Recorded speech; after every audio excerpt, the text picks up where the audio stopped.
Hi friends, welcome to star publication. Day 13 ఈరోజు జరిగిన question paper explanation మనం ఇప్పుడు చూద్దాము. ఫస్ట్ క్వశ్చన్, ఈ క్రింద ఇచ్చిన వాక్యాలను పరిశీలించండి. స్టేట్మెంట్ ఏ, జీవన ప్రక్రియల వలన పెరుగుదల వల్ల శరీరంలో సంభవించే పరిమాణాత్మక మార్పులనే శారీరక పెరుగుదల అంటారు. మనకు శారీరక పెరుగుదల అంటే ఏమి అంటే జీవన ప్రక్రియల వలన పెరుగుదల వలన శరీరంలో సంభవించే పరిమాణాత్మక మార్పులు అంటే మనం కొలవదగిన మార్పులని మనం ఏమంటారు అంటే శారీరక పెరుగుదల అంటారు. కాబట్టి స్టేట్మెంట్ ఏ సరైనదే. నెక్స్ట్ స్టేట్మెంట్ బి, వివిధ శారీరక భాగాలతో పెరుగుదలకు అనుగుణంగా సంభవించే వికాసాత్మక మార్పుల వల్ల చలన వికాసం ఏర్పడుతుంది. ఓకేనా, అంటే శారీరక భాగాలలో అంటే కాళ్ళు చేతులు పెరుగుదల అంటే అవి పెరిగితేనే మనకు దానికి అనుగుణంగా సంభవించే వికాసాత్మక మార్పుల వల్లనే చలన వికాసం ఏర్పడుతుంది. కాబట్టి స్టేట్మెంట్ బి కూడా సరైనది. అప్పుడు ఏ, బి రెండు సరైనవి. నెక్స్ట్ క్వశ్చన్, ఈ క్రింద ఇచ్చిన వాటిలో వేటిని శారీరక వికాసంగా పేర్కొంటాము అని అంటున్నాడు. ఇక్కడ ఏ, నాడీ వ్యవస్థను శారీరక వికాసంగా పేర్కొంటారు. అస్థికల వ్యవస్థను అంటే మనకు బోన్స్ వాటిని కూడా శారీరక వికాసంగానే పేర్కొంటారు. అంతఃస్రావ్య గ్రంథులు అంటే మనకు గ్లాండ్స్ ఉంటాయి కదా, గ్రంథులు, ఆ అంతఃస్రావిక గ్రంథులను కూడా మనకు శారీరక వికాసంగానే పేర్కొంటారు. డి, కండర వ్యవస్థను కూడా శారీరక వికాసంగానే పేర్కొంటాము.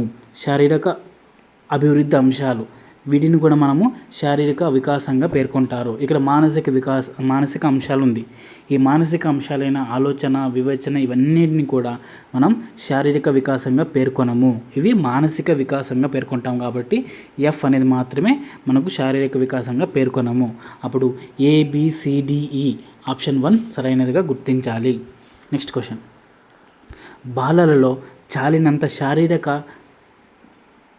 ఇక్కడ చలనాత్మక కాదు చలనాత్మక వికాసం లేనట్లయితే ఈ క్రింది వాటిలో ఏ అంశం జరగదు అంటున్నాడు.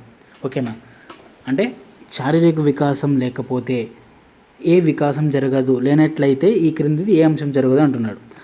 ఆటల్లో పాటల్లో పాల్గొనలేక సమవయస్కులచే తిరస్కరించబడటము. మనకు శారీరక మరియు చలనాత్మక వికాసం లేనట్లయితే ఆటలు పాటల్లో పాల్గొనలేక సమవయస్కులు అంటే వాళ్ళ ఫ్రెండ్స్ ద్వారా తిరస్కరించబడడం జరుగుతుంది. కాబట్టి అది లేకపోతే, శారీరక వికాసం లేకపోతే ఇది జరుగుతుంది.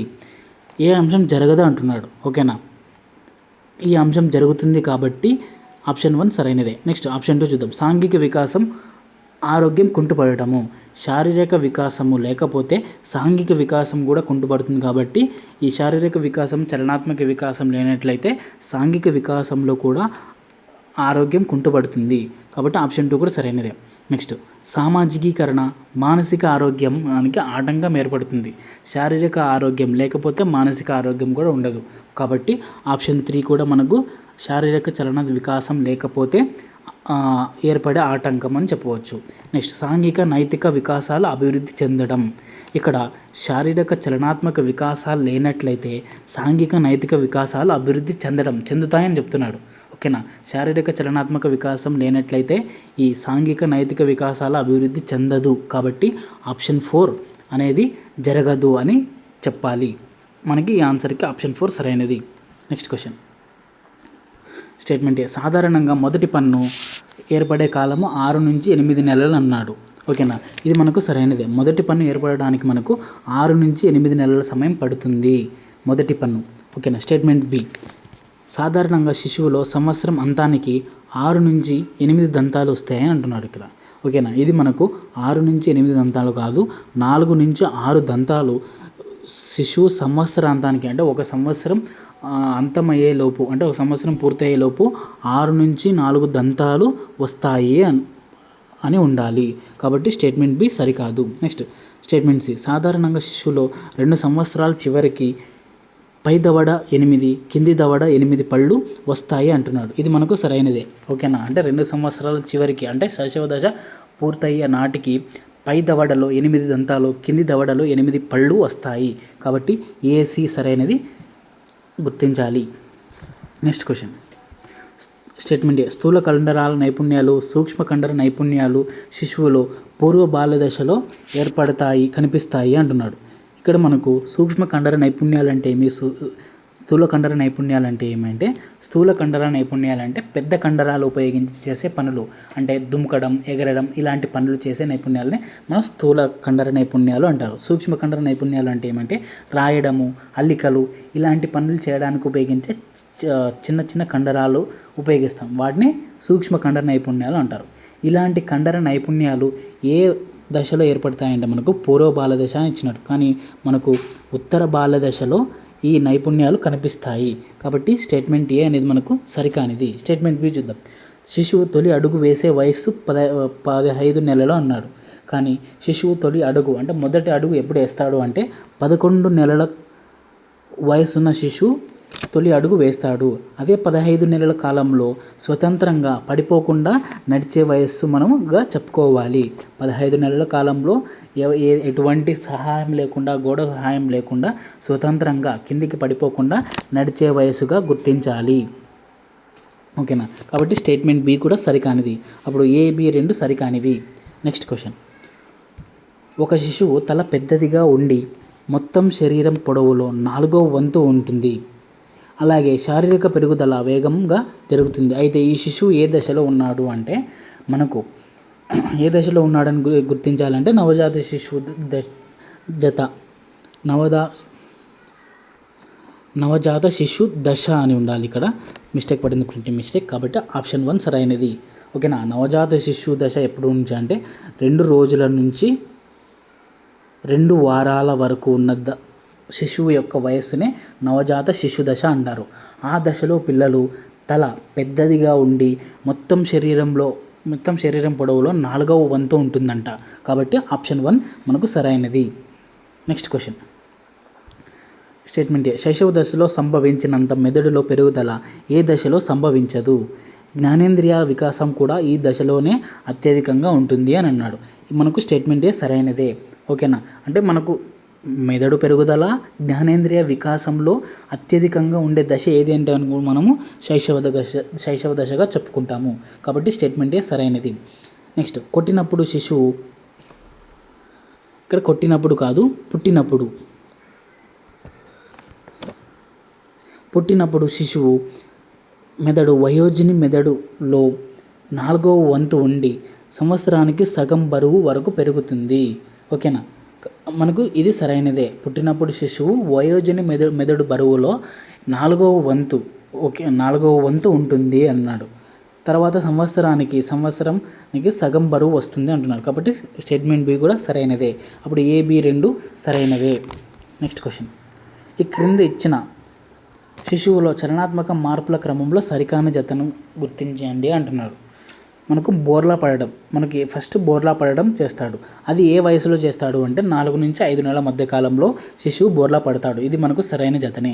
నెక్స్ట్. ప్రాకడం 5 నుంచి 6 నెలల మధ్య ప్రాకడం వంటి చర్య చేస్తాడు. కాబట్టి ఆప్షన్ 2 కూడా సరైనదే. నెక్స్ట్. కూర్చోవడం అనేది మనకు 6 నెలల కాలంలో చేస్తాడు. 6 నెలల కాలం నుండి కూర్చోవడం జరుగుతుంది. కాబట్టి ఆప్షన్ 3 కూడా సరైనది. నిలబడడం ఇక్కడ 11 నెలల నుండి అన్నాడు. కానీ నిలబడడం అనేది మనకు 9 నెలల నుండే జరుగుతుంది. నిలబడడం అనేది 9 నెలల నుండే జరుగుతుంది. తొలి అడుగు ఎప్పుడు వేస్తాడు అంటే మనకు 11 నెలల నుంచి వేస్తాడు. ఓకేనా? గోడ పట్టుకొని నిలబడడం అనేది 9 నెలల నుంచి జరుగుతుంది. కాబట్టి ఆప్షన్ 4 మనకు సరికాని జతగా గుర్తించాలి. Next question. ఒక బాలుడు చలన కౌశలాలైన పరిగెత్తడము, ఎత్తు నుండి దుమకడము, దూరంగా దుమకడము, వస్తువులను విసరడం మొదలైనవి చేస్తున్నాడు. అలాగే ఆ బాలుడు చతురస్రాకారంలో ఉండే మొండము, ఇక్కడ దీర్ఘ చతురస్రం అని ఉండాలి, దీర్ఘ చతురస్రాకారంగా సన్నగా పొడవుగా తయారైంది. అయితే ఆ బాలుడు ఏ దశలో ఉన్నాడు అని అంటున్నాడు.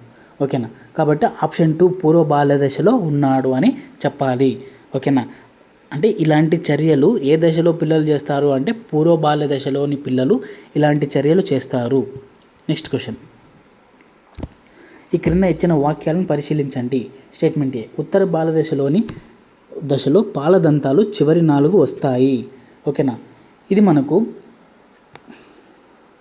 పూర్వ బాల్య దశలో కాదు, మనకు ఉత్తర బాల్య దశలోని పిల్లలకు ఉత్తర బాల్య దశలో కాదు,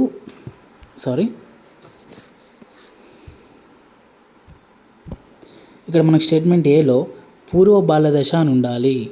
పూర్వ బాలదశలో బాలదంతాలు చివరి 4 వస్తాయి అనేది మనకు సరైన స్టేట్మెంట్ అవుతుంది కాబట్టి స్టేట్మెంట్ ఏ అనేది సరికాదు. నెక్స్ట్ ఇక్కడ పూర్వ బాలదశలో శాశ్వత దంతాలు వస్తాయి అంటున్నాడు. ఇక్కడ మనకు పూర్వ బాలదశలో కాదు, ఉత్తర బాలదశలో శాశ్వత దంతాలు వస్తాయి కాబట్టి స్టేట్మెంట్ ఏ, బి రెండు సరికావు. Next choose the correct sentence. ఇక్కడ మనకు చూస్ ద కరెక్ట్ సెంటెన్స్ ఇచ్చేయాలి. చూద్దాం. She has completed her work. ఇక్కడ మనకు షీ అనే దాని పక్కన హ్యాజ్ అనే హెల్పింగ్ వర్బ్ ఉపయోగించాలి. హీ, షీ, ఇట్ వీటి ముందు హ్యాజ్ అనే హెల్పింగ్ వర్బ్ ఉపయోగించాలి. హ్యాజ్, హ్యావ్, హ్యాడ్ వాటి పక్కన ఎప్పుడు కూడా V3 వర్బ్ 3 ఫామే ఉపయోగించాలి. కాబట్టి హ్యాజ్ పక్కన V3నే ఉంది కాబట్టి స్టేట్మెంట్ 1 ఆప్షన్ 1 అనేది సరైనది అవుతుంది. ఆప్షన్ 2 ఎందుకు సరికాదు అంటే హ్యావ్ అనేది ఉపయోగించింది. షీ పక్కన హ్యావ్ కాదు హ్యాజ్ అనేది ఉపయోగించాలి. హ్యావ్ ఎప్పుడు ఉపయోగించాలంటే ఐ అనే సబ్జెక్ట్ ఉన్నప్పుడు, వి అనే సబ్జెక్ట్ ఉన్నప్పుడు, యు అనే సబ్జెక్ట్ ఉన్నప్పుడు, దే అనే ప్లూరల్ సబ్జెక్ట్ ఉన్నప్పుడు మనము హ్యావ్ అనే హెల్పింగ్ వర్బ్ని ఉపయోగించాలి. కాబట్టి ఇక్కడ షీ ఉంది, హ్యాజ్ ఉపయోగించాలి కాబట్టి స్టేట్మెంట్ ఆప్షన్ 2 సరికాదు.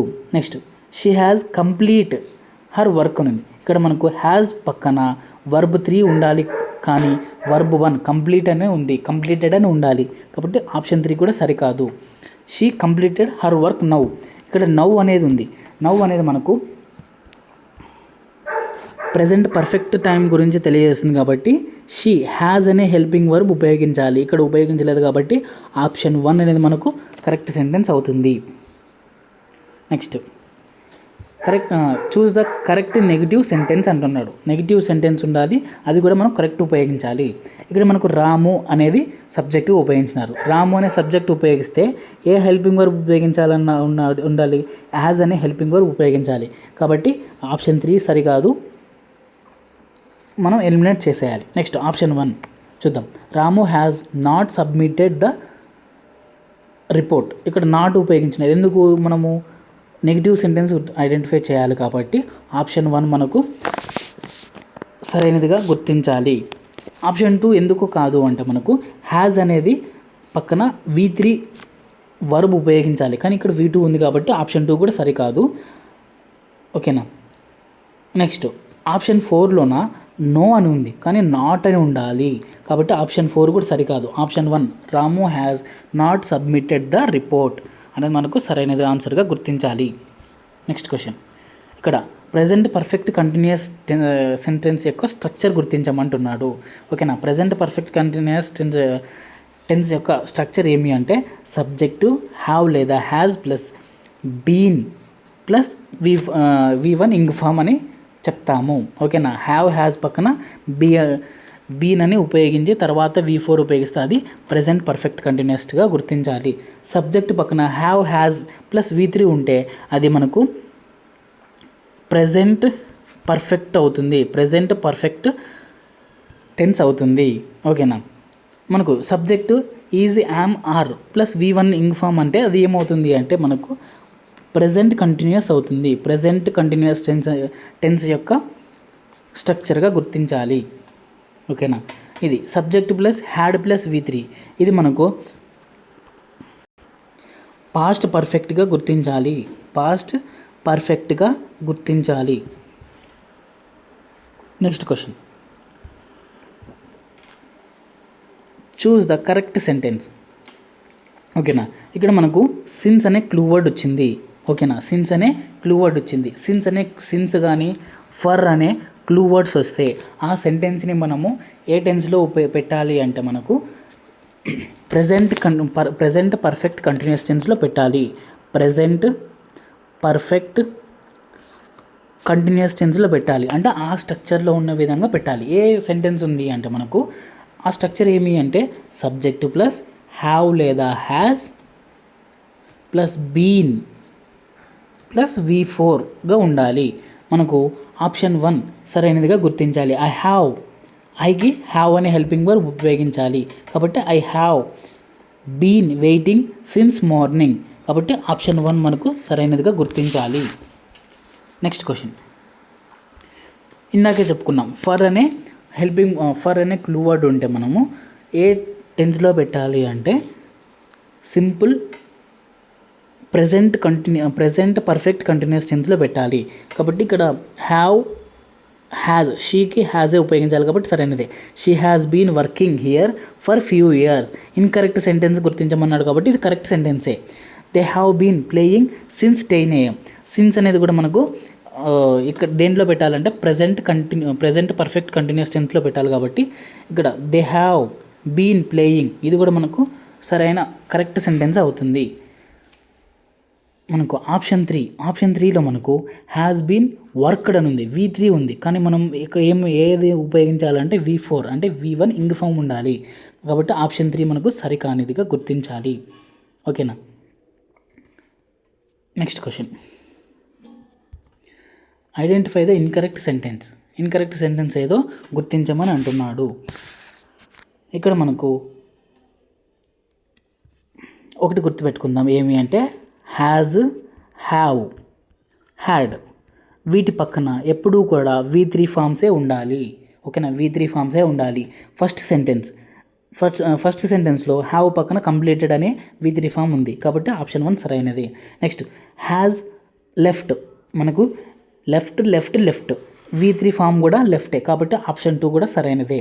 నెక్స్ట్ ఆప్షన్ 3లో హ్యావ్ ప్లస్ సా ఉంది, సా అనేది మనకు V2, సీన్ అనేది మనకు V3 కాబట్టి సీన్ ఇక్కడ మనకు సీన్ అనేది ఉపయోగించాలి. They have never seen him అనేది మనకు కరెక్ట్ సెంటెన్స్ అవుతుంది. ఆప్షన్ 3 మనకు ఇన్కరెక్ట్ సెంటెన్స్గా గుర్తించాలి. ఇక్కడ మెట్ అనేది కూడా మనకు V3లోనే ఉంది. మెట్ మనకు హ్యావ్ ప్లస్ మెట్ ఉంది కాబట్టి ఆప్షన్ 4 కరెక్ట్ ఆన్సర్. ఆప్షన్ 3 మాత్రమే ఇన్కరెక్ట్ సెంటెన్స్గా గుర్తించాలి. నెక్స్ట్ క్వశ్చన్, ఇక్కడ మనకు కరెక్ట్ WH వర్డ్ ఉంది, గుర్తించమని అంటున్నాడు. హౌ లాంగ్ అనే దాని ముందు మనం పక్కన ఏది ఉపయోగించాలి అంటే దానిని మనము దానిని ప్రెజెంట్ పర్ఫెక్ట్ కంటిన్యూస్ టెన్స్లో కానీ పెట్టాలి. ఇక్కడ మనకు ప్రెజెంట్ పర్ఫెక్ట్ టెన్స్లో ఉన్న సెంటెన్స్ ఉంది. How long have you లీవ్డ్ here అనేది మనకు కరెక్ట్ సెంటెన్స్ అవుతుంది. మిగతావి చూద్దాం. మనకు ప్రెజెంట్ పర్ఫెక్ట్ టెన్స్లో డూ అనేది ఉపయోగించారు, హ్యాజ్ ఉపయోగిస్తారు కాబట్టి ఆప్షన్ 2 సరికాదు. హౌ లాంగ్ హ్యావ్ ఇక్కడ లివింగ్ అని ఉంది, ఇక్కడ V4 ఉంది, V4 కాదు, మనకు ప్రెజెంట్ పర్ఫెక్ట్ టెన్స్లో V3 అనే వర్బ్ ఉపయోగించాలి కాబట్టి ఆప్షన్ 3 కూడా మనకు సరికాదు. హౌ లాంగ్ ఆర్ అని ఉంది, ఇక్కడ ఆర్ కాదు, మనకు ప్రెజెంట్ పర్ఫెక్ట్ టెన్స్లో హ్యాజ్ ఉపయోగించాలని చెప్పినాను కాబట్టి ఆప్షన్ 4 కూడా సరికాదు. ఆప్షన్ 1 మనం మాత్రమే మనకు సరైనదిగా గుర్తించాలి. Next question, identify the incorrect sentence. ఓకేనా, ఇక్కడ సిన్స్ అని వస్తే మనం ఏ టెన్స్లో పెట్టాలి అంటే ప్రెజెంట్ పర్ఫెక్ట్ కంటిన్యూస్ టెన్స్లో పెట్టాలి. ఇక్కడ అదే ఉంది, షీ అనే సబ్జెక్ట్కి హ్యాజ్ అనే హెల్పింగ్ వర్బ్ ఉపయోగించాలి కాబట్టి సరైనదే. She has been teaching since 2018 ఇది మనకు ప్రెజెంట్ పర్ఫెక్ట్ కంటిన్యూస్ టెన్స్లోనే ఉంది కాబట్టి ఆప్షన్ 1 సరైనది. నెక్స్ట్ ఫర్ అనేది క్లూ వర్డ్ ఉంది కాబట్టి ఇది కూడా మనకు ప్రెజెంట్ పర్ఫెక్ట్ కంటిన్యూస్ టెన్స్లోనే పెట్టాలి. ఇది కూడా మనకు దే అనే సబ్జెక్ట్కి హ్యావ్ అనే హెల్పింగ్ వర్బ్ ఉపయోగించినారు, అలాగే బీన్ వెయిటింగ్ అనే V4 కూడా ఉపయోగించినారు కాబట్టి ఆప్షన్ 2 కూడా మనకు సరైనదే, కానీ ఇన్కరెక్ట్ సెంటెన్స్ గుర్తించమని అంటున్నాడు. ఓకేనా. నెక్స్ట్ షీ హ్యాజ్ బీన్, ఇక్కడ షీ హ్యాజ్ బీన్ ఉపయోగించిన తర్వాత V4 ఉపయోగించాలి కానీ ఇక్కడ V1 రైట్ అనేది ఉపయోగించినారు, రైటింగ్ అనే V4 ఉపయోగించాలి కాబట్టి ఆప్షన్ 3 మనకు ఇన్కరెక్ట్ సెంటెన్స్గా గుర్తించాలి. ఇక్కడ హ్యావ్ బీన్ స్టడీయింగ్ అనేది సరైనది. నెక్స్ట్ క్వశ్చన్, ఇక్కడ కరెక్ట్ పేరు ఏది అని అంటున్నాడు. కరెక్ట్ పేరు ఏది అంటే మనకు ఆప్షన్ 4 ఆల్ ది అబౌవ్గా గుర్తించాలి. ఆల్రెడీ అనేది మనము ఏ టెన్స్లో క్లూ వర్డ్గా ఉపయోగిస్తాము అంటే ప్రెజెంట్ పర్ఫెక్ట్ టెన్స్లో క్లూ వర్డ్గా ఉపయోగిస్తాము. ఎట్ అనేది ప్రెజెంట్ పర్ఫెక్ట్ టెన్స్లోనే క్లూ వర్డ్గా ఉపయోగిస్తాము. జస్ట్ అనేది ప్రెజెంట్ పర్ఫెక్ట్ టెన్స్లోనే క్లూ వర్డ్గా ఉపయోగిస్తాము కాబట్టి option 4 all the above correct పేర్స్గా గుర్తించాలి. Next question, fill in the blank. The children dash TV for 2 hours. ఇక్కడ మనం చెప్పుకున్నాం కదా, ఫర్ లేదా సిన్స్ అనేది మనకు కరెక్ట్ ఏ టెన్స్లో పెట్టాలి, ఏ టెన్స్ స్ట్రక్చర్లో పెట్టాలి అంటే ప్రజెంట్ పర్ఫెక్ట్ కంటిన్యూస్ టెన్స్ స్ట్రక్చర్లో పెట్టాలి. అప్పుడేమి సబ్జెక్ట్ ప్లస్ హ్యావ్ లేదా హ్యాజ్ ప్లస్ బీన్ ప్లస్ V4గా గుర్తించాలి. ఏది ఉంది ఆప్షన్ అంటే ఆప్షన్ 3 ద చిల్డ్రన్స్ అనేది దే కిందకి వస్తుంది, అంటే ప్లూరల్ కిందకి వస్తుంది కాబట్టి హ్యావ్ అనేది ఉపయోగించాలి. హ్యావ్ బీన్ వాచింగ్ ఆప్షన్ 2 సరైనదిగా గుర్తించాలి. Next question. స్టేట్మెంట్ ఏ, ఒక సంఖ్యను మరొక సంఖ్యచే భాగించగా శేషం 0 వస్తే మొదటి సంఖ్య రెండవ సంఖ్యచే నిశేషంగా భాగించబడుతుంది అని అంటారు. ఇది మనకు సరైనదే. ఓకేనా? ఎలా అంటే మనకు ఫర్ ఎగ్జాంపుల్ 2, 6 మనం భాగహారం చేస్తే 2 3 6, ఇది శేషం 0 వచ్చింది. ఓకేనా? భాగించినాము, శేషం 0 వస్తుంది. అప్పుడు మొదటి సంఖ్య 2 అనేది రెండవ సంఖ్యచే నిశేషంగా భాగించబడుతుంది అని చెప్తాము. 2 అనేది 6చే నిశేషంగా భాగించబడుతుంది. కాబట్టి ఆప్షన్ స్టేట్మెంట్ ఏ సరైనది. స్టేట్మెంట్ బి, ఇలాంటి మనం స్టేట్మెంట్స్ని బాగా గుర్తుపెట్టుకుంటే మనం ఎగ్జామ్లో ఈ టైప్లో దీని మీద క్వశ్చన్స్ అడిగినప్పుడు కరెక్ట్గా ఆన్సర్ చేయడానికి ఉంటుంది. నెక్స్ట్ స్టేట్మెంట్ బి, ఒక సంఖ్య 2చే నిశేషంగా, ఇక్కడ నీ అని ఉండాలి, నిశేషంగా భాగించబడాలంటే ఆ సంఖ్య ఒకట్ల స్థానంలో 0, 2, 4, 6, 9 అనే అంకెలు ఉండాలి అని అంటున్నాడు. ఇక్కడ ఒకట్ల స్థానంలో 9 కాదు 8 అని ఉండాలి. ఓకేనా? అంటే ఈ 9 అనే సంఖ్య ఉంటే చివరన ఒకట్ల స్థానంలో అది 2చే నిశేషంగా భాగించబడదు. ఫర్ ఎగ్జాంపుల్ చూద్దాం. ఇప్పుడు ఫర్ ఎగ్జాంపుల్ 29 ఉంది, ఇది 2చే భాగించబడుతుందా అంటే 2 14 28, ఒకటి శేషం మిగులుతుంది. అంటే శేషం 1 మిగిలితే అది నిశేషంగా భాగించబడుతుందా అనలేం. కాబట్టి ఒకట్ల స్థానంలో 9 అనేది ఉండకూడదు, 8 అనేది ఉంటే మనకు 2చే నిశేషంగా భాగించబడుతుంది. కాబట్టి స్టేట్మెంట్ బి సరికాదు, ఏ సరైనది, బి సరికానిది. Next question. అన్ని సరి సంఖ్యలు 2చే భాగించబడతాయి. మనకు ముందుగా సరి సంఖ్యలు అంటే ఏమో తెలియాలి. ఓకేనా? ఏ సంఖ్య అయినా ఒకట్ల స్థానంలో 0 కానీ 2 కానీ 4 కానీ 6 కానీ 8 కానీ ఉంటే, ఒకట్ల స్థానంలో ఈ అంకెలు ఉంటే అవి సరి సంఖ్యలు అంటారు. ఈ అంకెలు ఉంటే మనము 2చే నిశేషంగా భాగించబడవచ్చు. కాబట్టి స్టేట్మెంట్ ఏ అనేది మనకు సరైనదే. స్టేట్మెంట్ బి చూద్దాం. స్టేట్మెంట్ బి, ఒక సంఖ్య యొక్క గుణిజాలు ఆ సంఖ్యచే నిశేషంగా భాగించబడతాయి. ఓకేనా? మనకు గుణిజాలు అంటే మల్టిపుల్స్ అంటే ఇప్పుడు ఫర్ ఎగ్జాంపుల్ 2 అనే అంకె యొక్క గుణిజాలు రాయమన్నప్పుడు 2 1s 2 అంటే 2 2s 4, 2 3s 6 అంటే 2 అనే సంఖ్యకు 1ని మల్టిప్లై చేయాలి, 2ని మల్టిప్లై చేయాలి, 3ని మల్టిప్లై చేయాలి, 4ని మల్టిప్లై చేసుకుంటూ అలా ఎన్నైనా మల్టిప్లై చేసుకుంటూ వెళ్ళాలి. అలా ఏర్పడే సంఖ్యలు మనకు గుణిజాలు, మల్టిపుల్స్ అంటారు. ఇలా ఇప్పుడు చూద్దాం, స్టేట్మెంట్ చదువుతాము. ఒక సంఖ్య 2 అనే సంఖ్య ఉంది. 2 అనే సంఖ్య యొక్క గుణిజాలు ఆ సంఖ్యచే, అంటే 2చే గుణిజాలు ఉన్నాయి కదా, 2 4 6 8 10, ఆ సంఖ్యచే నిశేషంగా భాగించబడతాయి అంటున్నాడు. ఇప్పుడు 2 అనేది 2చే నిశేషంగా భాగించబడుతుంది. ఎందుకు అంటే 0 శేషం వస్తుంది. అలాగే 2 అనేది 4తో కూడా భాగించబడుతుంది. 2 2s 4, అది కూడా మనకు నిశేషంగా భాగించబడుతుంది. నెక్స్ట్ 2 3s 6, ఇది కూడా నిశేషంగా భాగించబడుతుంది. కాబట్టి స్టేట్మెంట్ బి అనేది కూడా మనకు సరైనదే. నెక్స్ట్ ఆప్షన్ స్టేట్మెంట్ సి చూద్దాం. ఒక సంఖ్య యొక్క ఒకట్ల స్థానంలో 0 5 7లు ఉంటే ఆ సంఖ్య 5చే నిశేషంగా భాగించబడుతుంది అని అంటున్నాడు.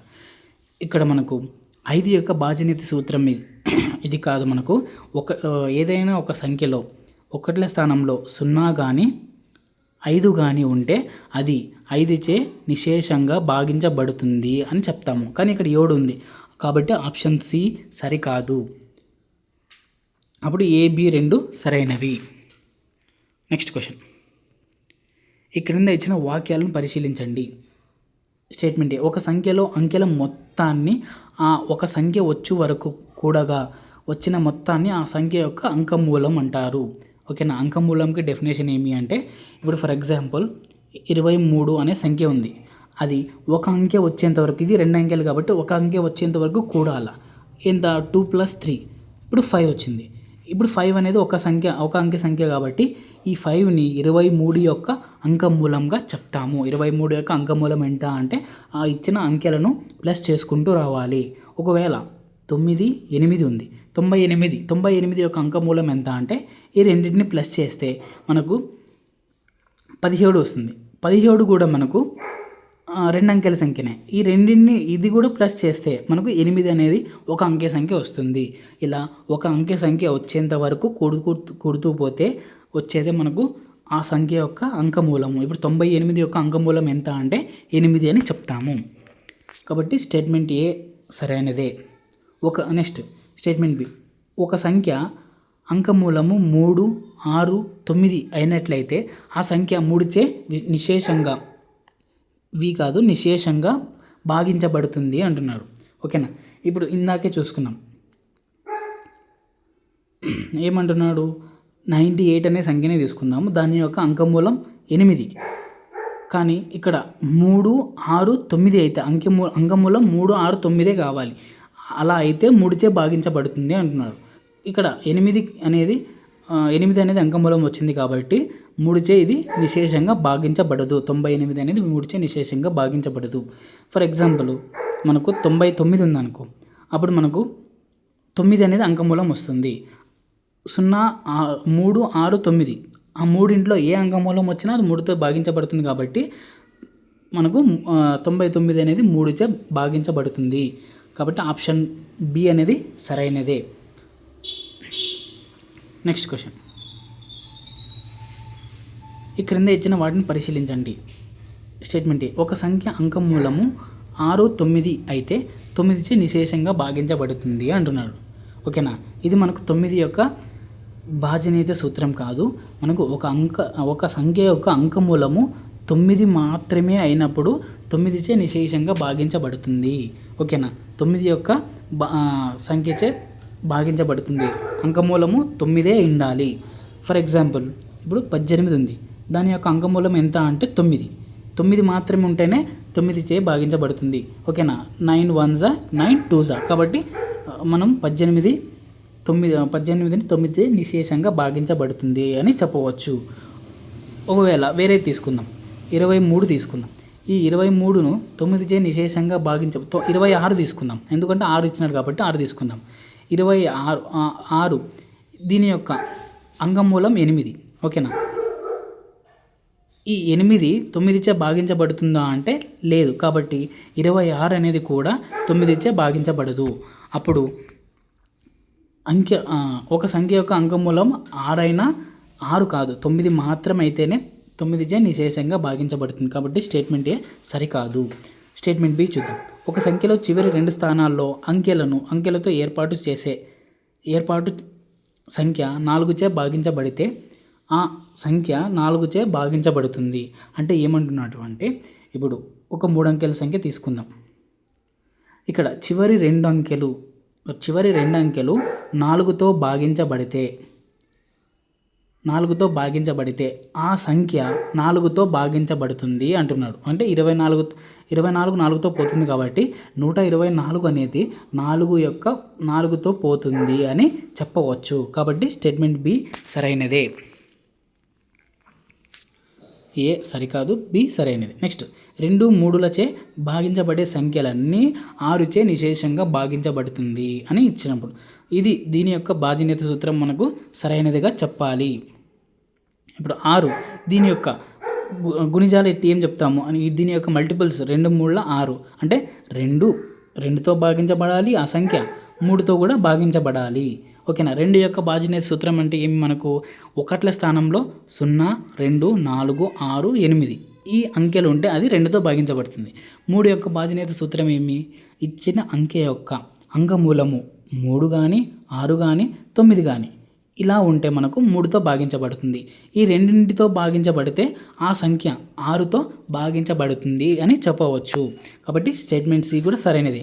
అప్పుడు బీసీ సరైనవిగా గుర్తించాలి. నెక్స్ట్ క్వశ్చన్,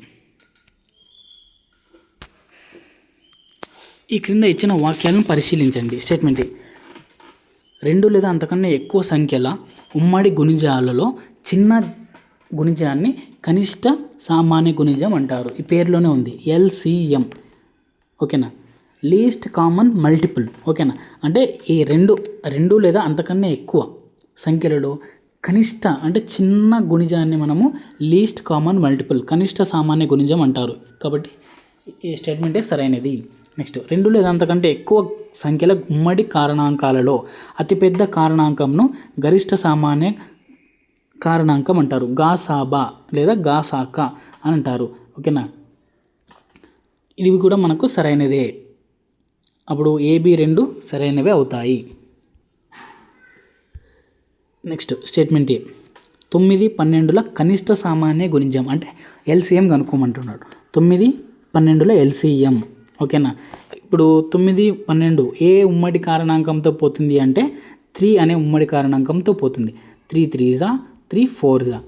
3 4 అనేది ఉమ్మడి కారణాంకంతో పోతుందా? లేదు, కాబట్టి ఇక్కడితో ఆపేయాలి. అప్పుడు LCM కనుక్కోవాలి అంటే ఇది 3 ఇంటూ మిగిలినవి 3 ఇంటూ 3 4. ఇప్పుడు 3 3s 9, 9 4s 36. కాబట్టి ఇక్కడ 18 ఇచ్చినాడు. అప్పుడు ఏమవుతుంది? స్టేట్మెంట్ ఏ అనేది మనకు సరికానిదిగా చెప్పాలి. స్టేట్మెంట్ బి చూద్దాం. 2 4 6ల కనిష్ట సామాన్య గుణిజం అని అడిగినాడు. 2 4 6ల కనిష్ట సామాన్య గుణిజం అంటే చూద్దాం. 2 4 6 దీని యొక్క LCM. ఈ మూడు సంఖ్యలు కూడా ఉమ్మడి కారణాంకం అంటే ఒకే నంబర్తో భాగించబడే సంఖ్య ఏది అంటే 2. 2వ కార్డుల 2 రెంట్ల 2 మూడుల. ఓకేనా, కాబట్టి LCM అంటే ఇది ఇంటూ ఇది ఇంటూ ఇది చేయాలి. 2 2s 4, 4 3s 12. కాబట్టి మనకు 12 అనేది ఇచ్చినాడు. స్టేట్మెంట్ బి సరైనదే. అప్పుడు ఏ సరికానిది, బి సరైనదిగా గుర్తించాలి. Next question. స్టేట్మెంట్ ఏ, ఒక సంఖ్యను ఏ సంఖ్యలు నిశేషంగా ఇక్కడ భావిస్తాయో కాదు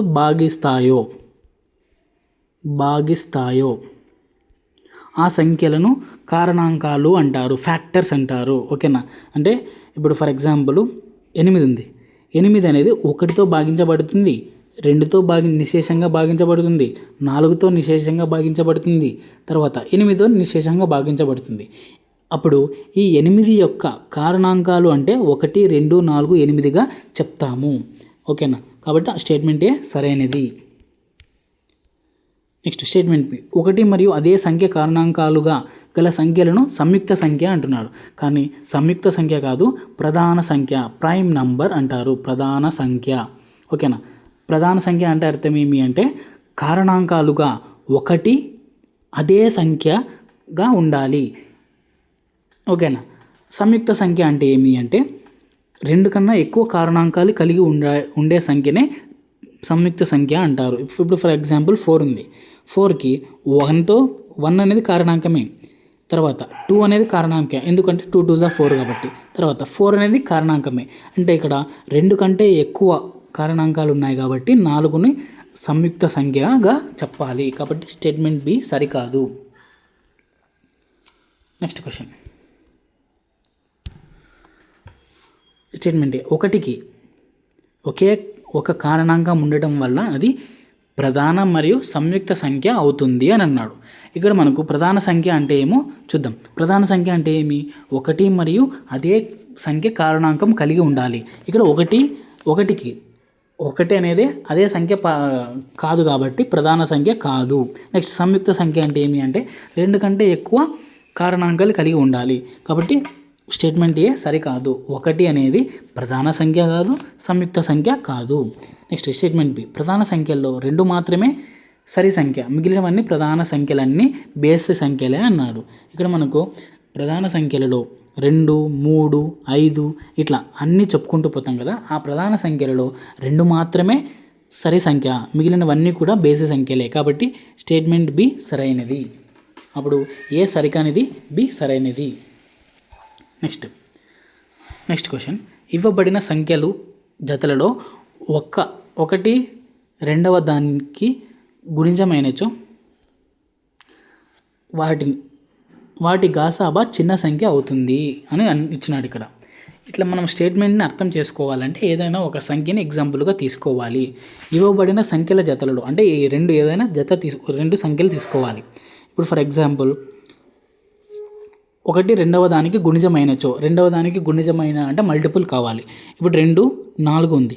ఈ 2 అనేది 4 యొక్క గుణిజం అంటే మల్టిపుల్. 2 2 4 కాబట్టి రెండు సంఖ్యలు తీసుకున్నాం. వాటిలో చిన్న సంఖ్య గాసాబా అవుతుంది అంటున్నాడు. ఇప్పుడు 2 4 గాసాబా కనుక్కుందాము. గాసాబా కనుక్కోవాలి అంటే ఈ రెండు సంఖ్యలు యొక్క ఉమ్మడి సంఖ్యనే గాసాబా అని అంటాము. ఉమ్మడి సంఖ్యలను మాత్రమే గాసాబా అంటాము. కాబట్టి 2తో పోతుంది. 2 1 2 2. ఇప్పుడు 1 2లు రెండు కూడా ఉమ్మడి సంఖ్యలు లేవు కాబట్టి 2ను మనము గాసాబాగా చెప్తాము. కాబట్టి ఇక్కడ 2 అనేది చిన్న సంఖ్య కాబట్టి రెండు సంఖ్యలలో ఆ రెండు కూడా ఒకదానికొకటి గుణిజం అయితే దానిలో చిన్న సంఖ్యను గాసాబా అంటారు, పెద్ద సంఖ్యను కాసాగు అంటారు. ఇక్కడ రెండు స్టేట్మెంట్లు మనకు సరైనవే కాబట్టి AB రెండు సరైనవే. నెక్స్ట్ 16 36ల యొక్క కాసాగు. ఓకేనా, ఇప్పుడు చూద్దాం. 16 36ల కాసాగు ఎంత అంటే దేంతో పోతుంది అంటే 4తో పోతుంది. 4 4 4 9. ఇప్పుడు 4 9 మనకు ఉమ్మడి కారణాంకం ఉందా అంటే లేదు, ఇక్కడితో ఆపేయాలి. ఇప్పుడు కాసాగు అంటే ఈ మూడింటిని ఇంటూ చేయాలి. ఈ మూడింటిని మనము ఇంటూ చేస్తే 4 4 16, 16 9 144. కాబట్టి 144 కాసాగు సరైనదే. ఇక్కడ మనకు గాసాబా అంటే ఈ రెండింటి యొక్క ఉమ్మడి కారణాంకం ఇక్కడ 4 ఉంది కాబట్టి ఈ 4ని మనం గాసాబాగా చెప్పుకుంటాము. ఇక్కడ 8 ఇచ్చినాడు కాబట్టి స్టేట్మెంట్ బి సరికాదు. అంటే ఏ సరైనది, బి సరికాదు. Next question. ఈ క్రింద ఇచ్చిన ధరలో సరికాని జతగా గుర్తించమంటున్నాడు. ఓకేనా, ఇక్కడ మనకు మలిదశ వేదకాలము 1000 నుంచి 400 అన్నాడు. కానీ మనకు టెక్స్ట్ బుక్లో క్రీస్తు పూర్వము 1000 నుంచి 600 సంవత్సరాల వరకు ఉన్న దానినే మలిదశ వేదకాలం అంటున్నాడు. కాబట్టి మిగిలిన 3 సరైనవే. మనకు మలిదశ వేదకాలము 1000 నుంచి 600 సంవత్సరాలు ఉండాలి. Next question. స్టేట్మెంట్ ఏ. 1920లో బ్రిటిష్ ఇంజనీర్లు కరాచీ, లాహోర్ నగరాల మధ్య రైలు మార్గాలు వేయుటకు త్రవ్వారు. ఇక్కడ 1920 కాదు, 1850లో బ్రిటిష్ ఇంజనీర్లు కరాచీ లాహోర్ల మధ్య రైలు మార్గాలు వేయడానికి త్రవ్వకాలు జరిపారు. కాబట్టి స్టేట్మెంట్ ఏ సరికాదు. నెక్స్ట్. 1850 సంవత్సరంలో హరప్ప, మొహంజదారో ప్రాంతాల్లో జరిపిన త్రవ్వకాల వలన మన దేశ చరిత్ర 200 సంవత్సరాల క్రితమే ప్రారంభమైనట్లు తెలిపింది. మనకు ఇక్కడ 1850 కాదు, 1920లో హరప్ప, మొహంజదారో ప్రాంతాల్లో జరిపిన త్రవ్వకాలలో మనకు మన దేశ చరిత్ర 20 సంవత్సరాల క్రితమే ప్రారంభమైనట్లు తెలుస్తుంది. కాబట్టి స్టేట్మెంట్ బి కూడా సరికాదు. ఏ, బి రెండు సరికానివి. Next question. ఈ క్రింద ఇచ్చిన వాటిని పరిశీలించండి. స్టేట్మెంట్ ఏ. సింధు నది, గగ్గర్, హక్రా నది ప్రాంతాల్లో సింధు నాగరికత వికసించింది అంటున్నాడు. ఇది మనకు సరైన స్టేట్మెంటే. సింధు నాగరికత ఏ నది ప్రాంతాల్లో వికసించింది అంటే సింధు నది మరియు గగ్గర్, హక్రా నది ప్రాంతాల్లో సింధు లోయ నాగరికత ప్రారంభమైంది. Next. Statement B. Punjab, Haryana, Gujarat, Rajasthan మరియు మహారాష్ట్రలో సుమారు 15,000 ప్రదేశాలు సింధు లోయ నాగరికత బయటపడింది అంటున్నాడు. ఇక్కడ మనకు 15,000 కాదు, 1500 ప్రదేశాలలో సింధు లోయ నాగరికత బయటపడింది అని ఉండాలి. కాబట్టి స్టేట్మెంట్ బి సరికాదు. నెక్స్ట్. ఆఫ్ఘనిస్తాన్, పంజాబ్, సింధు, బెలూచిస్తాన్, పాకిస్తాన్ ప్రాంతాల్లో కూడా సింధు నాగరికత బయటపడింది. ఇది మనకు సరైనదే. కాబట్టి అప్పుడు ఏమవుతుంది అంటే ఏసి అనేది సరైనది అవుతుంది. Next question. ఈ క్రింద ఇచ్చిన వాక్యాల్లో సరైన వాక్యం కానిది అని గుర్తించండి అంటున్నాడు. ఇక్కడ మనకు మొహంజదారో వద్ద సింధు నాగరికత చెందిన గొప్ప స్నానవాటిక కలదు. ఓకేనా, మొహంజదారో వద్ద గొప్ప స్నానవాటిక కలదు. కాబట్టి స్టేట్మెంట్ ఏ 1 సరైనది. ఆప్షన్ 1. మొహంజదారోలో 6 పెద్ద ధాన్యాగారాలు మరియు కార్మికులకు నివాస సదుపాయాలు కలవు. ఇక్కడ మనకు 6 పెద్ద ధాన్యాగారాలు మొహంజదారో కాదు, హరప్పాలో ఉన్నాయి. హరప్ప అనే ప్రాంతంలో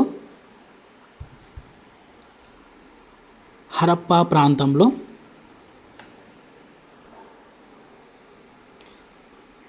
ఈ 6 పెద్ద ధాన్యాగారాలు ఉన్నాయి కాబట్టి స్టేట్మెంట్ 2 సరైన వాక్యం కాదు. మిగిలిన వాక్యాలన్నీ కూడా మనకు సరైనవే. లోతాల్ అనేది మనకు ప్రసిద్ధ నౌకాశ్రయము.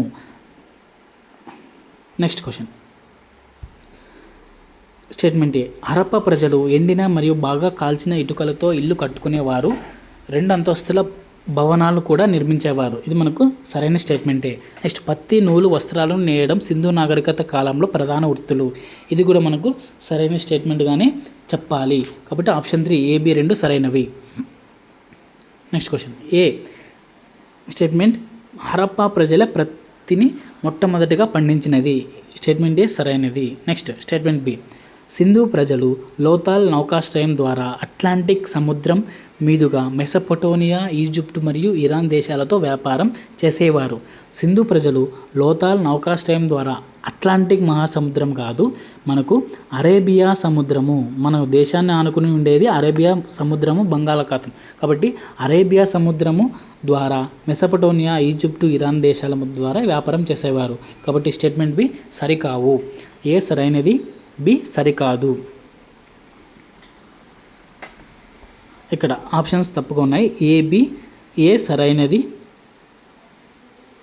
బి సరికాదు అని ఉండాలి.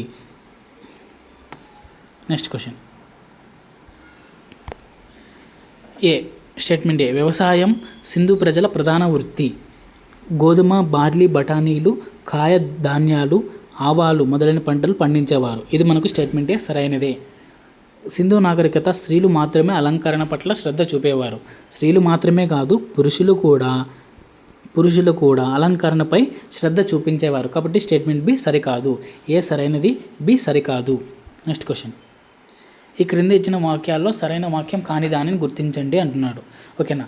ఇక్కడ మనకు ఆప్షన్ 4 సరైన వాక్యం కాదు. ఏమి అంటే హరప్ప, మొహంజదారోలు ప్రాంతాల్లో అగ్ని పేటికలు కనుగొనబడ్డాయి అంటున్నాడు. కానీ హరప్ప, మొహంజదారు ప్రాంతాల్లో కాదు, కాళీబంగన్ మరియు లోతాల్ ప్రాంతాల్లో అగ్నిపేటికలు ఉన్నాయి. ఓకేనా. ఇక్కడ మనకు గుర్తుపెట్టుకోవడానికి అగ్నిపేటికలో కాలి లోతుగా కాలాయి లేదా లోతుగా కాలాయి. అగ్నిపేటికలో లోతుగా కాలింది అని గుర్తుపెట్టుకోవాలి. అగ్ని అంటే అగ్నిపేటికలో, లోతుగా అంటే లోతాల్, కాలాయి అంటే కాళీబంగన్గా గుర్తుపెట్టుకోవాలి. కాబట్టి ఆప్షన్ 4 మనకు సరికాని వాక్యంగా గుర్తుపెట్టుకోవాలి. Next question. ఈ క్రింద ఇచ్చిన వాక్యాలను పరిశీలించండి. స్టేట్మెంట్ ఏ. సింధు ప్రజలు తమదైన ప్రత్యేక భాషను అభివృద్ధి చేసుకున్నారు. నిపుణులు ఈ భాషకు ఇంతవరకు అర్థం చేసుకోలేకపోయారు. ఇది మనకు సరైనది. అంటే సింధు ప్రజల యొక్క లిపి మనము అర్థం చేసుకోలేకపోతున్నాము. నెక్స్ట్, ప్రామాణికమైన తూనికలు కొలతలను మొట్టమొదటిగా హరప్పా ప్రజలే ఉపయోగించారు అంటున్నాడు. ఇది మనకు సరైనదే. అప్పుడు AB 2 సరైనవి. Next question. యూఫ్రటీస్ మరియు టైగ్రస్ నదులు ఏ తొలి నాగరికతకు చెందినవి అంటే మెసొపొటేమియా నాగరికతకు యూఫ్రటీస్, టైగ్రస్ నదులు చెందినవి. Next question. స్టేట్మెంట్ ఏ. పరివర్తన అనే పాఠంను రచించినది అవధాని రమేష్ అని అంటున్నాడు. కానీ పరివర్తన అనే పాఠంను రచించింది ఎవరు అంటే వెంకట పార్వతీశ కవులు. ఓకేనా. నెక్స్ట్, కాబట్టి స్టేట్మెంట్ ఏ సరికాదు. Statement B. సత్యమహిమ అనే పాఠంను రచించినది వెంకట పార్వతీశ కవులు అన్నాడు. కానీ సత్యమహిమ అనే పాఠం రచించినది అవధాని రమేష్. కాబట్టి స్టేట్మెంట్ బి కూడా సరికానిది. అంటే పైనది కింద, కిందది పైన ఉండాలి. Next question. పడవ నడపబోయి పుల పడవ నడపబోయి అనే ఈ మాస పాటను రచించినది ఎవరు అంటే Vinjamuri Sivaramarao. Next question. Statement A. ఉభయం ఈ మాసపు కథ ఇతిహాసము మహాభారతంలోనిది. మనకు స్టేట్మెంట్ ఏ సరైనదే. సత్యమహిమ అనే గేయ కథ గుజ్జనగుళ్ళు నుండి తీసుకోబడింది. ఈ గుజ్జనగుళ్ళు ఎవరు రాసినారు అంటే అవధాని రమేష్ ఈ గుజ్జనగుళ్ళు అనే పాఠాన్ని రచించాడు. కాబట్టి స్టేట్మెంట్ బి కూడా సరైనదే. అప్పుడు AB 2 సరైనవి. నెక్స్ట్, ఈ క్రింద ఇచ్చిన వాక్యాల్లో అవధాని రమేష్కు సంబంధించి సరికాని వాక్యాన్ని గుర్తించండి అంటున్నాడు. ఇక్కడ మనకు అవధాని రమేష్ 19వ శతాబ్దానికి చెందినవాడు కాదు, 20వ శతాబ్దానికి చెందినవాడు. మిగిలిన 3 ఆప్షన్లు సరైనవే. అవధాని రమేష్ మన ఆంధ్ర రాష్ట్రంలో కర్నూలు జిల్లా అవకు అగ్రహారంలో జన్మించాడు. తల్లిదండ్రులు సుబ్రహ్మణ్య శాస్త్రి, సావిత్రమ్మ. గుజ్జనగుళ్ళు అనే రచన అవధాని రమేష్కు చెందినది.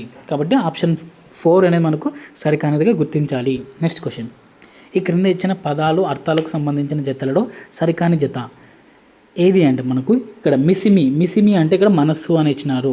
కానీ మిసిమి అంటే అర్థం ఏమి అంటే నూతన కాంతి. మిసిమి అంటే అర్థం ఏమి? నూతన కాంతి. మిగిలిన 3 ఆప్షన్లు సరైనవే. నెక్స్ట్ స్టేట్మెంట్ ఏ, పనులు జరగడాన్ని తెలిపే పదాలను క్రియాపదాలు అంటారు. ఓకేనా, మనకు క్రియాపదం అంటే ఏమి అంటే యాక్షన్ తెలియజేసి అంటే పనులను తెలియజేసేవి. కాబట్టి స్టేట్మెంట్ ఏ సరైనవే. క్రియాపదాలు వెళ్ళారు, కోసారు, తెచ్చారు, ఇచ్చారు, ఎందుకు, ఏమిటి. ఇక్కడ ఎందుకు, ఏమిటి అనేవి మనకు ప్రశ్నార్థక పదాలు, క్రియాపదాలు కాదు. కాబట్టి స్టేట్మెంట్ బి సరికాదు. అంటే ఏ సరైనది, బి సరికానిది. నెక్స్ట్ క్వశ్చన్, ఏ కాలుది నేరం అనే ఈ మాసపు కథ పరమానందయ్య శిష్యుల కథ నుండి స్వీకరించబడింది అని అంటున్నాడు. కానీ స్టేట్మెంట్ ఏ అనేది ఏ కాలుది నేరం అనేది మర్యాద రామన్న కథల నుండి స్వీకరించబడింది. మర్యాద రామన్న కథల నుంచి స్వీకరించబడింది. కాబట్టి స్టేట్మెంట్ ఏ సరికాదు. కన్నడ గేయం అనే ఈ మాసపు గేయంను ఎన్సీఆర్టీ పాఠ్యపుస్తకం నుండి సేకరించబడింది. ఇది మనకు సరైనదే. అప్పుడు ఏ సరికాదు, బి సరైనది. నెక్స్ట్, ఈ క్రింద ఇచ్చిన వాక్యాలను పరిశీలించండి. ఇక్కడ స్టేట్మెంట్ ఏ, పరివర్తన అనే పాఠం యొక్క ఇతివృత్తం ఏమి అంటే పరస్పర సహకారము అన్నాడు ఇక్కడ. కానీ పరివర్తన యొక్క ఇతివృత్తం ఏమి అంటే పిల్లల స్వభావం అని ఉండాలి. స్టేట్మెంట్ ఏ సరికాదు. పరివర్తన అనే పాఠం యొక్క ప్రక్రియ గేయ కథ అని అన్నాడు ఇక్కడ. మనకు గేయ కథ కాదు, కొత్త కథ అనేది మనకు పరివర్తన పాఠం యొక్క ప్రక్రియ. కాబట్టి స్టేట్మెంట్ బి కూడా సరికాదు. ఏ, బి రెండు సరికానివి. నెక్స్ట్ స్టేట్మెంట్ ఏ, సత్యమహిమ అనే పాఠం యొక్క ఇతివృత్తము నైతిక విలువలను తెలియజేస్తుంది అంటున్నాడు. స్టేట్మెంట్ ఏ సరైనదే. సత్యమహిమ ద్వారా నైతిక విలువలను తెలుసుకోవచ్చు. నెక్స్ట్ స్టేట్మెంట్ బి, సత్యమహిమ అనే పాఠం యొక్క ప్రక్రియ గేయ కథలో ఈ పాఠం అనేది నడుస్తుంది. కాబట్టి స్టేట్మెంట్ బి కూడా సరైనది. ఏ, బి రెండు సరైనవి. నెక్స్ట్, ఈ క్రింద ఇచ్చిన రచనలో అవధాని రమేష్ యొక్క రచన ఏదో గుర్తించండి అంటున్నాడు. కాసుల పేరు, ప్రతీకారము, 3 మంచి కథలు. ఈ 3 కూడా అవధాని రమేష్ యొక్క రచనలే. గుజ్జనగుళ్ళు కూడా అవధాని రమేష్ యొక్క రచనలే. కాబట్టి ఆప్షన్ 3 ఏబిసి అన్నీ సరైనవి. ఓకేనా, ఇది మనకు ఈ రోజుకు సంబంధించిన ఎగ్జామ్ ఎక్స్ప్లెనేషను.